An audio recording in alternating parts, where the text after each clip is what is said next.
आज तक रेडियो सुनता है सारा जहां।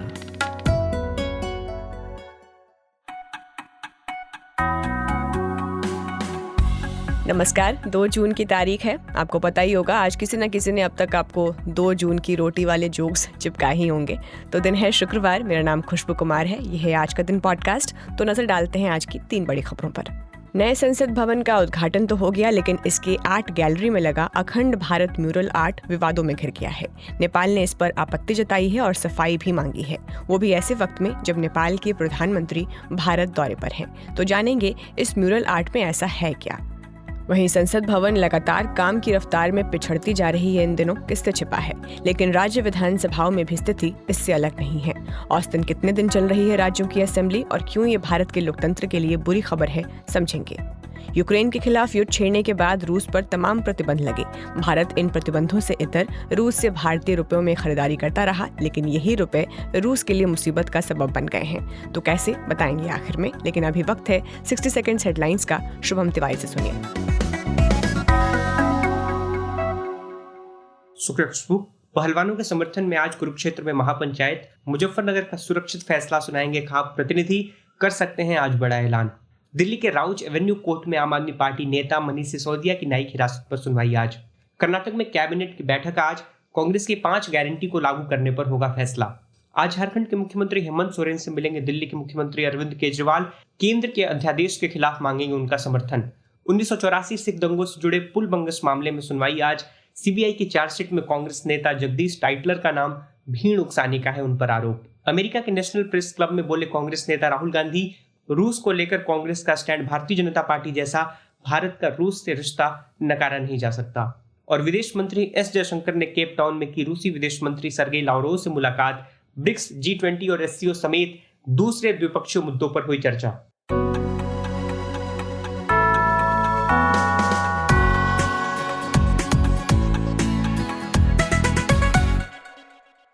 28 मई को एक बड़े समारोह में देश की नई संसद भवन का उद्घाटन किया गया, लेकिन आज बात इस पर नहीं है। संसद भवन के भीतर एक खास आर्ट के फॉर्म में, जिसे म्यूरल कहते हैं, दीवार पर प्राचीन भारत का नक्शा उकेरा गया है, जिस पर भारतीय राज्यों के नाम लिखे हुए हैं। मेनली इसमें अफगानिस्तान, पाकिस्तान, मालदीव, श्रीलंका, म्यांमार, बांग्लादेश और भारत को एक राष्ट्र के रूप में एक साथ दिखाया गया है। उत्तर में मानसहरी तक्षशिला से लेकर नॉर्थ वेस्ट में पुरुषपुर और नॉर्थ ईस्ट में कामरूप तक अखंड भारत का स्वरूप है। इसकी तस्वीर पूर्व संसदीय कार्य मंत्री प्रहलाद जोशी ने ट्वीट किया, जिसका कैप्शन था, संकल्प स्पष्ट है। प्रहलाद जोशी के इस ट्वीट के बाद उस तस्वीर को लेकर नेपाल के पूर्व प्रधानमंत्री बाबूराम भट्टराई ने ट्वीट कर स्पष्टीकरण की मांग की है। उन्होंने चेतावनी के लहजे में कहा है कि दोनों देश के बीच पहले से सीमा का विवाद रहा है। इससे गैर जरूरी और नुकसानदायक टकराव पैदा होगा। नेपाल के एक और पूर्व प्रधानमंत्री KP ओली भी इस म्यूरल पर सवाल उठा चुके हैं। इंटरेस्टिंग ये है कि फिलहाल नेपाल के वर्तमान प्रधानमंत्री पुष्पकमल दहल प्रचंड भारत के दौरे पर हैं। उन्होंने कल भारत के प्रधानमंत्री नरेंद्र मोदी से मुलाकात भी की। कई अन्य मुद्दों पर बातें भी हुईं। लेकिन सवाल है कि इन मुलाकातों से अलग हटकर भारत के संसद भवन में लगी प्राचीन भारत की तस्वीर को नेपाल के भीतर कैसे देखा जा रहा है, विवाद का क्या कारण है, उसे समझने के लिए हमने बात की नेपाल की कांतिपुर मीडिया ग्रुप में जर्नलिस्ट राजेश मिश्रा से। देखिए, सबसे पहले कि भारत में जो अभी नई पार्लियामेंट बनी है, उसमें एक नक्शा आया है जो प्राचीन है और एक अखंड भारत बताया गया है। तो इसके बारे में भी डिटेल बाहर नहीं आया है, लेकिन जिस तरह से नक्शा बाहर आया और भारत में भारत के मिनिस्टर या भारत के पार्लियामेंट्री मेंबर लोग उस नक्शे को ट्वीट पे बाहर लाया, तो नेपाल में इस बात को लेकर के थोड़ी आपत्तियां प्रकट हुई है कि नेपाल में लोग इसको आश्चर्य के रूप में देख रहे हैं कि पुराने नक्शा को एक आपको बहुत सम्मानित जगह जहां सारे लोगों का नजर रहता है वहां पर रखते हैं, और उस पुराने नक्शे में नेपाल के कुछ भूभागों को दिखाया गया है, जैसे कपिल वस्तु लुम्बिनी जैसी जगह जो अभी नेपाल में है, उसको वहां दिखाया गया है। इसको लेकर के नेपाल में आपत्तियां हैं। वहां पे राजनीतिक सरगर्मी इस पे बढ़ी हुई है। आपने जैसे बताया कि नेपाल के पूर्व प्रधानमंत्री लोग भी इस पे आपत्तियां जना रहे हैं कि क्योंकि नेपाल के में भी एक पूरा नेपाल का जो पहले किसी समय में हुआ करता था, तो वो नक्शा में भी अभी जो भारत के भाग में हिस्से में जो भूभाग है, वो उस नक्शे में नेपाल में आता है। तो इस तरह के विवाद सृजना हो सकते हैं। नेपाल में भी पार्लियामेंट का बिल्डिंग बन रहा है, तो उसमें अगर वो नक्शा आ जाए तो फिर वो नए विवाद सृजना हो सकते। तो इस तरह से लोग देख रहे हैं नेपाल में कि भारत में जो नक्शा लाया गया है वो अच्छा, मतलब अच्छी जगह, अच्छी ढंग से, अच्छा प्रयास से नहीं है कह के, और इस पे आपत्ति जना रहे हैं नेपाल में। राजेश जी, लेकिन जिस नक्शे की बात की जा रही है वो भारत का आधिकारिक नक्शा नहीं है, ना भारत सरकार की ओर से इस तरह का कोई दावा किया गया है। फिर क्यों नेपाल के पूर्व प्रधानमंत्री इस पर भारत से सफाई मांग रहे हैं? हाँ, तो आपने सही कहा है, आधिकारिक नक्शे के तौर पर नहीं, ये नेपाल में भी समझा जा रहा है। इसीलिए मैंने पहले बताया कि इसके कहाँ रखा गया है, किस पोजीशन में है और इसका किस महत्व से रखा गया है, इसके बारे में विस्तृत जानकारियाँ बाहर नहीं आई। लेकिन सिर्फ इतना आया है कि वो नक्शा ने भारत के पार्लियामेंट में रखा गया है। तो वो रखने के बाद में कुछ नेपाल में भी, जैसे यहाँ पे ट्विटर हुआ कि भई ये रखा गया है, अखंड भारत का नक्शा है कह के, तो वहाँ भी इस पे आपत्तियाँ जनाई गई कि लोगों को दिक्कतें महसूस होने लगी कि भई ये तो अखंड भारत कह के नेपाल के भूमियों को दिखाया गया है। लेकिन जबकि किसी ज़माने में, जिस समय में नेपाल भारत का हो सकता है कि परिचय ही ना रहा हो, दूसरे दूसरे हिसाब से देश रहे हों या सीमाना ही नहीं बना हो, ये उस समय के नक्शे हैं। तो इस पे कहीं न कहीं इसको रखने के लेकर के और किस तरीके से रखा गया, इसका आशय क्या है, मंशा क्या है, जो अभी बाहर नहीं आया है। इसीलिए आपत्तियाँ दिखाई दे रही है। लेकिन जब क्लियर क्लियर रूप से यहाँ के पार्लियामेंट की तरफ से या कोई सरकारी एजेंसी की तरफ से इसको बताया जाएगा कि इसका प्रायोरिटी ये है, इस तरह से रखा गया है, तो वहाँ का जो आपत्ति है वो मुझे लगता है कि ऑटोमेटिक कम हो जाएगा। लेकिन वो भी क्लियर रूप से नहीं बताया गया है, तो वहाँ असंतुष्टि बढ़ा हुआ है और वहाँ भी लोग बोल रहे हैं कि कल के दिन में क्या कहते हैं कि वो एक विशाल नेपाल का कोई नक्शा है, उसको अगर रख दिया जाए, तो ये बातों-बातों में ये क्या कहते हैं कि जो हम 2 देशों का आपसी बहुत संबंध इतना अच्छा है, तो इस तरह की छोटी-छोटी बातों में उलझने का उतना अच्छा नहीं रहेगा। जी, और कल नेपाल के प्रधानमंत्री ने भारत के प्रधानमंत्री से सीमा विवाद को लेकर बात भी की, तो क्या उस बातचीत में म्यूरल का भी ज़िक्र था? हाँ, मुझे लगता है नक्शे के हिसाब से तो ऐसा ज़िक्र होने की कहीं से खबर नहीं आई है कि प्रधानमंत्री के तह पे नक्शे का ज़िक्र हो, क्योंकि आपने पहले ही बताया कि भारत सरकार का आधिकारिक नक्शा नहीं है, सांस्कृतिक नक्शा है। तो ये मुद्दे के रूप में सरकारी लेवल पे मुद्दे नहीं बना होगा मेरे समझ में। लेकिन जो पहले से एक दोनों देशों के बीच में सीमा विवाद चल रही है, उस पे ज़रूर बात हुई है। और दोनों देशों के प्रधानमंत्री ने ये तय किया है कि इसको हम लोग आपसी सहमति वार्ता से समाधान करेंगे, क्योंकि दोनों प्रधानमंत्री के स्पीच में ये बात को क्या कहते हैं, मेंशन किया गया है कि सारे विवादों को हम लोग समाधान करेंगे, उसमें सीमा सीमा का ज़िक्र किया गया है। तो हम आशा करते हैं कि आगे के दिनों में दोनों देशों के संबंध के बढ़ाने के हिसाब से बातचीत का दौर जारी रहेगा और बातचीत से सारी समस्याओं का हल निकाला जाएगा। बहुत-बहुत शुक्रिया राजेश जी।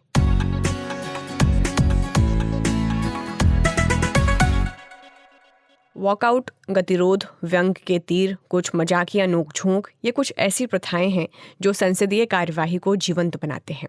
और ये तभी संभव हो पाता है जब संसद निर्धारित समय पर चलती है, पर्याप्त बैठकें होती हैं और सबसे ज़रूरी बात ये कि सभा सुचारू रूप से चलती है।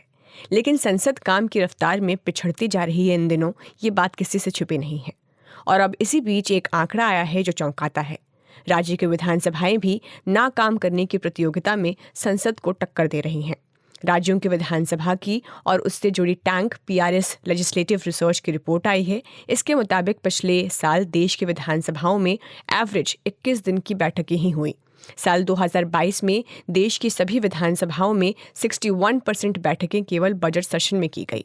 पूरे साल कर्नाटक में सबसे ज़्यादा 45 दिनों की बैठक हुई, उसके बाद वेस्ट बंगाल में 42 दिन और केरल में 41 दिन विधानसभा चली। National commission to review the working of the constitution की संख्या के आधार पर सभी विधानसभाओं को कम से कम 35 से 90 दिनों तक बैठक रखने की सलाह दी गई थी। जैसे हिमाचल प्रदेश को 35 दिन, यूपी को कम से कम 90 दिनों की बैठक रखनी चाहिए। देश के सभी विधानसभाओं ने साल 2016 से इस सुझाव को एक सिरे से नज़रअंदाज कर रखा है। दिल्ली, पंजाब और मध्य प्रदेश ने साल 2022 में 2 दिनों में अपने बजट सेशन को निपटा दिया था। तो हर साल विधानसभाओं में घट रही बहस की परिपाटी के पीछे के कारणों को जानने के लिए हमने बात की वरिष्ठ पत्रकार त्रिभुवन से। जो विधानसभा में चर्चा की बात है या कार्रवाइयों की बात है, इसे हम अगर थोड़ा गंभीरता से देखें और वास्तविक अर्थों में देखें तो ये देश की एक बहुत बड़ी समस्या है। भले लोकसभा हो, भले राज्यसभा हो और भले विधानसभाएं हों, बिल सबसे पहले तो उस पार्टी के जो विधायक हैं उन्हीं के बीच में ठीक तरीके से डिस्कस नहीं होता। ये चाहे कांग्रेस हो, चाहे भारतीय जनता पार्टी हो, चाहे वाम दल हों, चाहे दूसरे दल हों। उनके ऊपर बहुत सुचिंतित तरीके से बिलों का डिस्कशन नहीं होता। उनको कोई जैसे मुख्यमंत्री कार्यालयों से बिल या जो संबंधित विभाग होता है, वहां से औपचारिक रूप से वो आता है और मुख्यमंत्री कार्यालयों में या प्रधानमंत्री कार्यालय में वो बिल विधेयक का रूप लेते हैं और उसके बाद वो कानून बनाने के लिए उस पे 2 मिनट भी चर्चा नहीं होती और कोई डिस्कशन नहीं होता। तो आप इस तरह से खराब कानून हमारे देश में आते हैं, लागू होते हैं। अगर कोई भी दल हो सकता है विपक्ष उसका विरोध करे, लेकिन कम से कम जो एक दल है, ऐसा कभी संभव नहीं है कि एक ही विधेयक पर एक ही तरह का विचार सब लोगों का हो जाए। क्योंकि लोकतंत्र में मत भिन्नता या उसके दूसरे जो पहलू हैं वो विचार से ही सामने आते हैं, उसमें तर्क वितर्क होना चाहिए। तो ये जो कार्रवाइयां हैं विधानसभाओं के भीतर, राज्यसभा के भीतर या लोकसभा के भीतर, तो उनमें लोकतांत्रिक भावना का अभाव रहने के कारण आमतौर पर ये बैठकें नहीं होती हैं। दूसरा एक और बड़ी बात है कि जो सदन की कार्रवाइयाँ हैं, उसका एक बड़ा सबसे महत्वपूर्ण पहलू है प्रश्नकाल, फिर होता है शून्यकाल और उसमें बहुत सारे ज़रूरी दस्तावेज सामने आते हैं, विधेयक सामने आते हैं, दूसरे कानूनी पहलू सामने आते हैं और देश में या प्रदेश में जहाँ कहीं भी अचानक कोई बड़ी बात हो गई हो, कोई बड़ा संकट आ गया हो, कोई बहुत बड़ी समस्या हो गई हो, तो उस समस्या के विविध जो पहलू हैं उनको विचार करके और उनका कोई हल निकाला जाता है। लेकिन सत्ताधारी पार्टी अपने तरीके से ही उस बिल को डील करती है या उस कार्रवाई को डील करती है। ये जब भारतीय जनता पार्टी सत्ता में होती है, वो अपने तरीके से विधानसभा को चलाती है और उसी पैटर्न को उसी तरीके से जब कांग्रेस या समाजवादी पार्टी या कोई अन्य दल होता है, तो वो उसको चलाता है। असल बात ये है कि किसी भी दल ने एक ऐसी लोकतांत्रिक तस्वीर पेश ही नहीं की है, जिससे ये लगे कि हम वास्तव में एक लोकतांत्रिक राष्ट्र हैं और वो लोकतांत्रिक होने का जो अभाव है, वो हमें साफ तौर पे ये जो बैठकों की संख्या है, वो लगातार गिरती जाती है। त्रिभुवन जी, जैसा कि आप बता रहे थे कि एक सुझाव भी है कि विधानसभा में जो न्यूनतम दिन है उसकी तो बैठक होनी ही चाहिए। तो क्या सिर्फ न्यूनतम दिनों तक सदन चलने से वो सभी समस्याएं खत्म हो जाएंगी जिसकी आप बात कर रहे थे?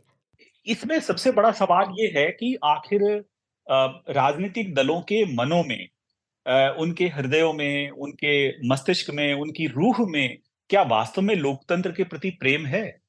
जो हमारा संविधान बना है, उस संविधान पर जब पूरी बहस हो गई, संविधान लगभग जब पूरा हो गया और संविधान की जब आखिरी बैठक हो रही थी, तो भीमराव अंबेडकर साहब ने एक बड़ी सुंदर बात कही थी।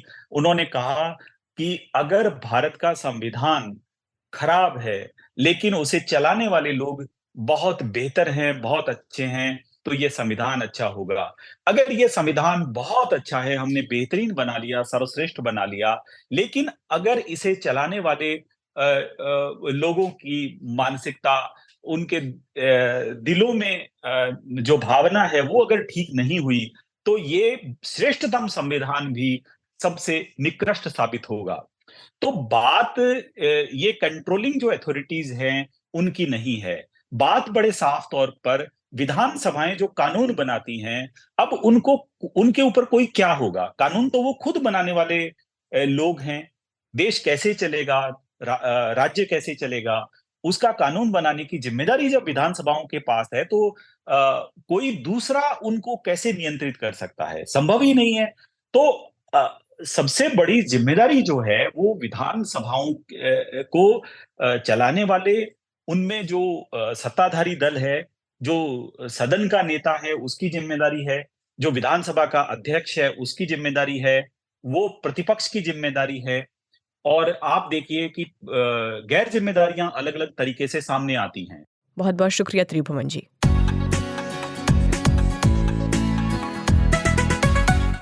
और अब बढ़ते हैं हमारी आखिरी खबर की ओर। रूस यूक्रेन युद्ध के बाद अगर कुछ सबसे ज़्यादा बदला है तो वो है जियोपॉलिटिक्स और उसकी वजह से कई देशों के व्यापारिक रिश्ते। भारत इससे अछूता नहीं है। अमेरिका और यूरोप में सैंक्शन लगने के बाद से कई देशों ने रूस के साथ अपना बही खाता बंद कर दिया, लेकिन भारत ने ऐसा नहीं किया। हमने युद्ध खत्म करने की बात करते हुए रूस से अपने कॉमर्स ट्रेड चालू रखे, लेकिन अपनी शर्तों पर।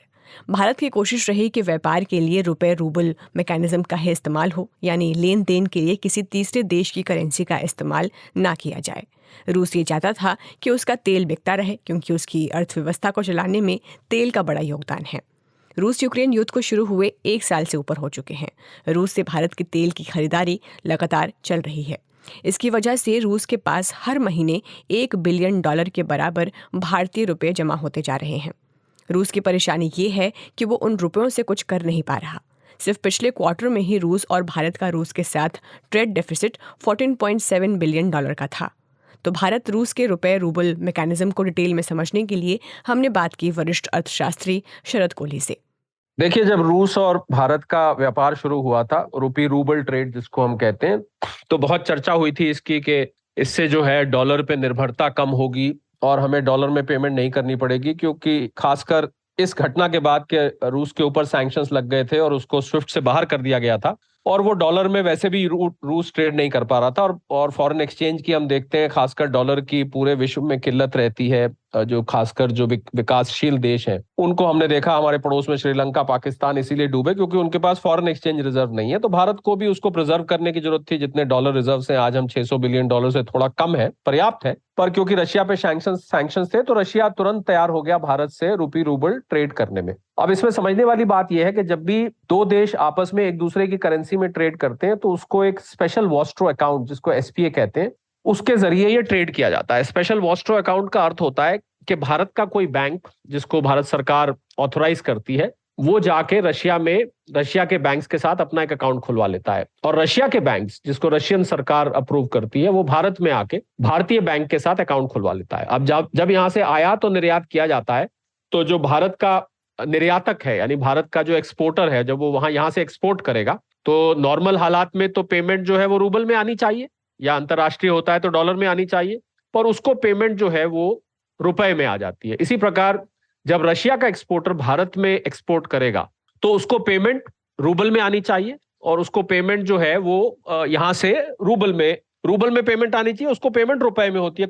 कुल मिला के अगर हम देखें तो दोनों देशों के बीच जो व्यापार होगा वो एक दूसरे की करेंसी में ही होगा। 2 ही करेंसी उसमें रहेंगी, उसमें डॉलर बीच में नहीं आएगा। अब ये कामयाब कब होता है? अब सैद्धांतिक रूप से इसको समझने की जरूरत है कि स्पेशल वॉस्ट्रो अकाउंट्स वहां कामयाब होते हैं जहां पर बायलैटरल ट्रेड जो है वो टक्कर का हो, यानी कि बराबरी का हो। अब यहां पर क्या है कि भारत और रूस का जो बायलैटरल ट्रेड है उसमें अगर हम केवल तेल का निर्यात लें, जो रशिया कर रहा है भारत को, वो अब $30 बिलियन से ऊपर पहुंच चुका है, जबकि भारत जो रशिया को एक्सपोर्ट करता है वो मात्र $7 से $8 बिलियन के आसपास है, $10 बिलियन से नीचे है। पर ये खाली तेल का इतना पहुंच चुका है, उसके अलावा जो बाकी सामान रशिया से आता है वो अलग है। अब सवाल ये उठता है कि रशिया इन रुपयों का क्या करेगा? वो तो यही कर सकता है कि भारत के एक्सपोर्टर्स जो वहां एक्सपोर्ट कर रहे हैं उसको वो सेट ऑफ कर देगा, पर वो एक्सपोर्ट पर्याप्त नहीं था तो वो रुपए यहां पर इकट्ठे हो रहे हैं। तो इससे रशिया ने अब भारत को रुपए में, यानी स्पेशल वॉस्ट्रो अकाउंट के थ्रू जो एक्सपोर्ट हो रहा था, जो पेमेंट थी, उसके लिए आनाकानी करी है, मना किया है, क्योंकि उनके पास इतने रुपए इकट्ठे होते जा रहे हैं। वो ये कह रहे हैं कि हम इन रुपयों का क्या करेंगे। तो ये समस्या आके बन गई है।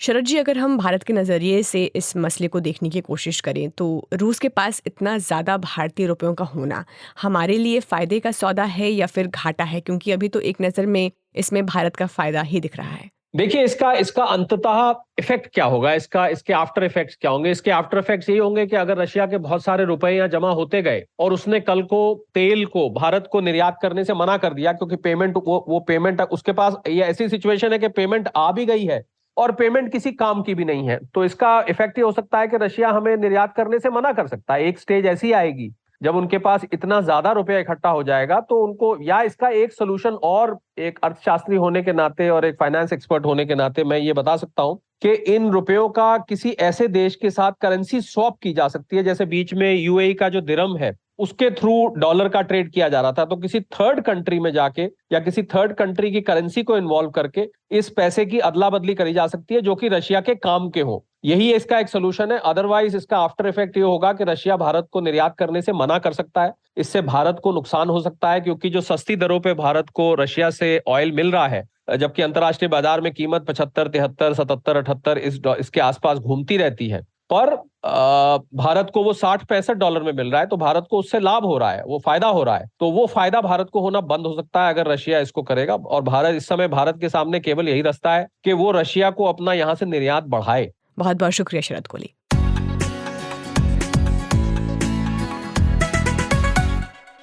और अब देश दुनिया के अखबारों में छपी आज की बड़ी खबरों को जानने का वक्त हो गया है। मेरे साथ शुभम तिवारी जुड़ गए हैं।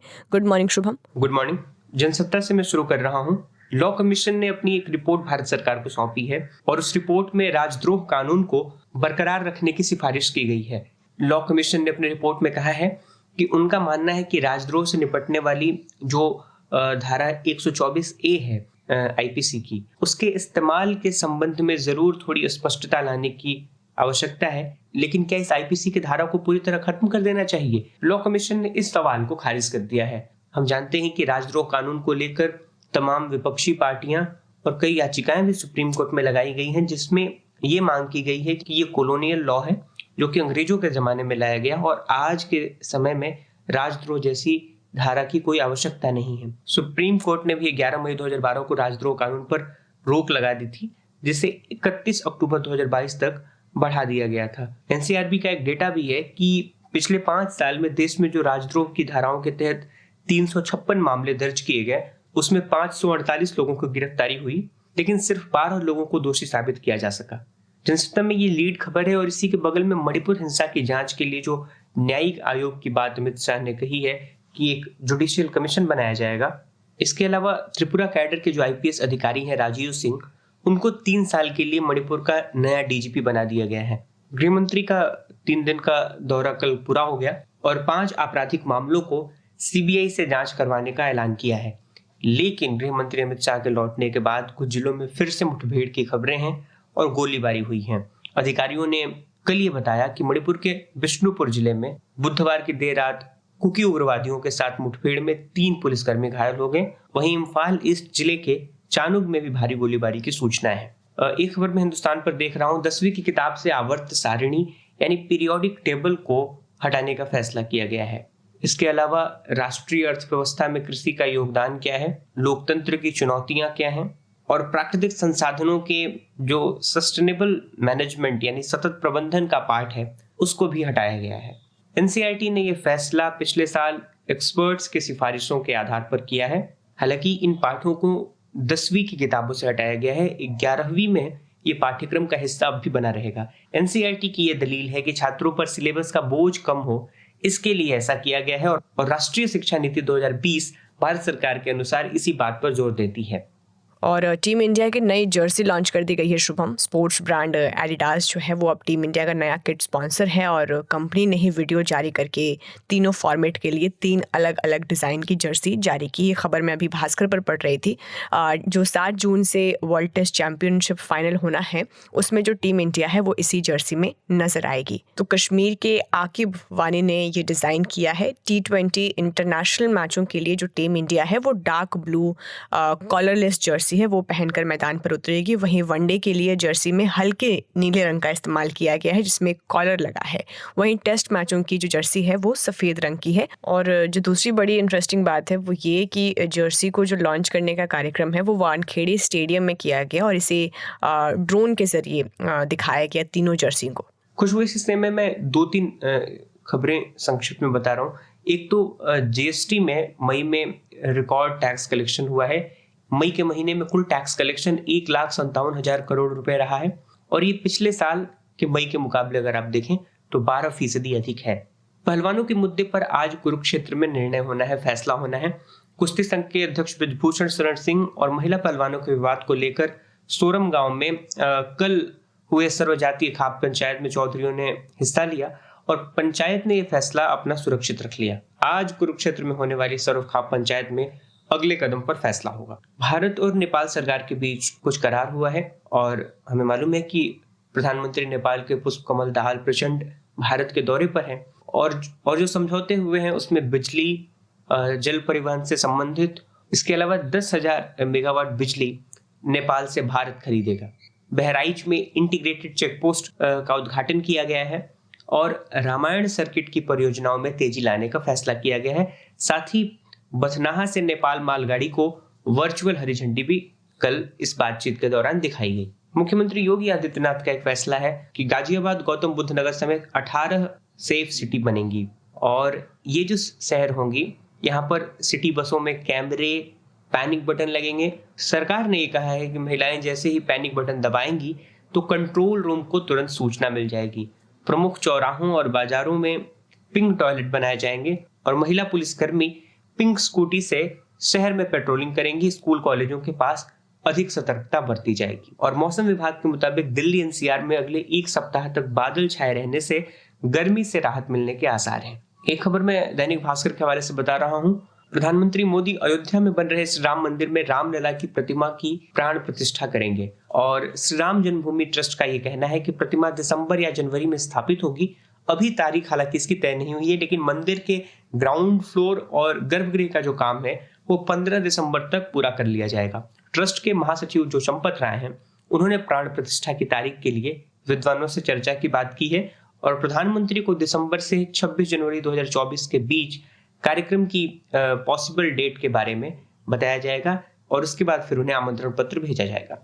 भास्कर के हवाले से एक खबर और कि इसरो यानी इंडियन स्पेस रिसर्च ऑर्गेनाइजेशन जुलाई में चंद्रयान 3 को लॉन्च करेगा और अगर कामयाबी मिली तो भारत ऐसा करने वाला चौथा देश बन जाएगा। इससे पहले अमेरिका, रूस और चीन चंद्रमा पर अपने स्पेसक्राफ्ट उतार चुके हैं। भारत ने पहली बार 2008 में चंद्रयान 1 की सफल लॉन्चिंग भारत ने पहली बार 2008 में चंद्रयान 1 की सफल लॉन्चिंग की थी और इसके बाद चंद्रयान 2 को 22 जुलाई 2019 को लॉन्च किया गया था। और मध्य प्रदेश के कूनो नेशनल पार्क में 8 और चीते को भेजा जाएगा। ये चीता स्टीयरिंग कमेटी चेयरपर्सन है राजेश गोपाल, उन्होंने गुरुवार को ये जानकारी दी है। खबर मैं अभी फ़िलहाल हिंदुस्तान टाइम्स पर पढ़ रही थी। तो नेशनल टाइगर कंजर्वेशन अथॉरिटी ने पिछले हफ्ते एक 11 मेंबर की कमेटी बनाई थी और गोपाल को उसका चेयरमैन बनाया और ये जो कमेटी है वो तब बनी जब एक हफ्ते में 3 चीतों की जो कब थे उनकी मौत हो गई थी। हालांकि जो फॉरेस्ट ऑफिशियल्स हैं उन्होंने इस कदम पर चिंता जताई है और कहा है कि अगर आप जितने ज़्यादा टाइगर को रिलीज़ करेंगे उसमें उतना ही टफ होगा मैनेज करना। अंतर्राष्ट्रीय खबरों की बात करूं तो अमेरिकी राष्ट्रपति डोनाल्ड ट्रंप पर सीक्रेट फाइल्स अपने घर ले जाने के जो आरोप लगे थे, अब एक ऑडियो रिकॉर्डिंग सामने आई है जिसमें वो खुद चुनाव हारने के बाद दस्तावेज साथ ले जाने की बात कबूल कर रहे हैं और ये दावा अमेरिका के मीडिया हाउस CNN ने दावा किया है, जो इंटरनेशनल मीडिया न्यूज़ आउटलेट्स में लगातार रिपोर्ट किया जा रहा है। ये रिकॉर्डिंग अमेरिका के सरकारी वकीलों के पास है। ऑडियो में ट्रंप कह रहे हैं कि उन्होंने ईरान पर हमले की जानकारी वाली जो रक्षा विभाग की फाइल है वो अपने पास रखी थी। ऐसे में 2024 का राष्ट्रपति चुनाव लड़ने की घोषणा कर चुके ट्रंप के लिए ये ऑडियो रिकॉर्डिंग और मुश्किलें पैदा कर सकती हैं। एस जयशंकर से रूसी विदेश मंत्री सर्गेई लावरोव की मुलाकात हुई है। ब्रिक्स की बैठक के लिए दक्षिण अफ्रीका पर गए भारतीय विदेश मंत्री एस जयशंकर ने वहां रूसी विदेश मंत्री से मुलाकात की। बैठक के बाद रूसी विदेश मंत्रालय की ओर से कहा गया कि दोनों नेताओं के बीच ब्रिक्स, G20 और SCO यानी संघाई कॉरपोरेशन ऑर्गेनाइजेशन समेत और जो बायलैटरल मुद्दे हैं उन पर चर्चा हुई। ये दूसरी बार है जब जयशंकर और सर्गेई लावरोव की मुलाकात हुई। इससे पहले मई महीने के पहले सप्ताह में दोनों नेताओं की मुलाकात गोवा में SCO की बैठक के दौरान हुई थी। एक खबर मैं डॉन से देख रहा हूँ, पाकिस्तान में इमरान खान की पार्टी पाकिस्तान तहरीक-ए-इंसाफ के अध्यक्ष चौधरी परवेज इलाही को उनके घर के बाहर से गिरफ्तार कर लिया गया है। पंजाब के जो कार्यवाहक सूचना मंत्री हैं आमिर मीर, उन्होंने पाकिस्तानी एक चैनल से बात करते हुए कहा है कि भ्रष्टाचार निरोधक इकाई एंटी करप्शन ब्यूरो ने पुलिस की मदद से परवेज इलाही को गिरफ्तार किया है।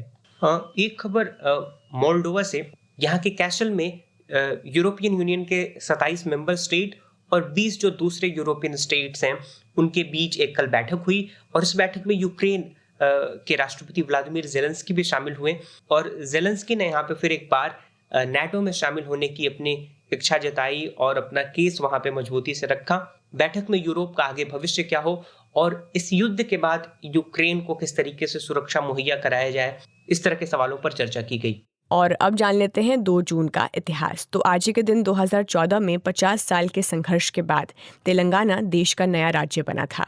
1966 में किसी अमेरिकी स्पेस व्हीकल की चांद पर पहली सॉफ्ट लैंडिंग हुई थी। व्हीकल का नाम था सर्वेयर 1। और आज ही के दिन 1953 में ब्रिटेन की महारानी एलिजाबेथ द्वितीय का राज्याभिषेक हुआ था और 1988 में भारतीय अभिनेता राज कपूर का निधन हुआ।